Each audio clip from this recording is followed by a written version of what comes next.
Iran ও যুক্তরাষ্ট্রের সম্পর্কের টানাপোড়েন নতুন কোনো বিষয় নয়, তবে বিশ্বকাপ ফুটবলকে সামনে রেখে এই টানাপোড়েন চিন্তার ভাঁজ ফেলেছিল ইরানের ফুটবলারদের কপালে। তবে এরই মধ্যে এলো নতুন খবর।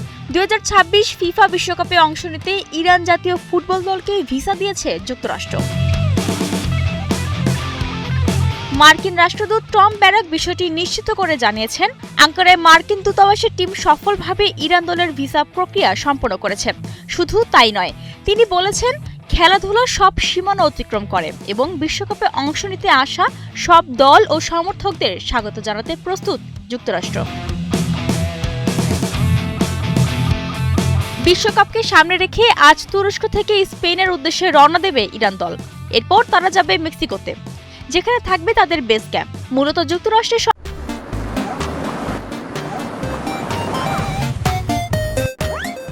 সঙ্গে চলমান উত্তেজনার কারণেই নিজেদের বেস ক্যাম্প যুক্তরাষ্ট্র থেকে সরিয়ে মেক্সিকোতে নেওয়ার সিদ্ধান্ত নেয় ইরান।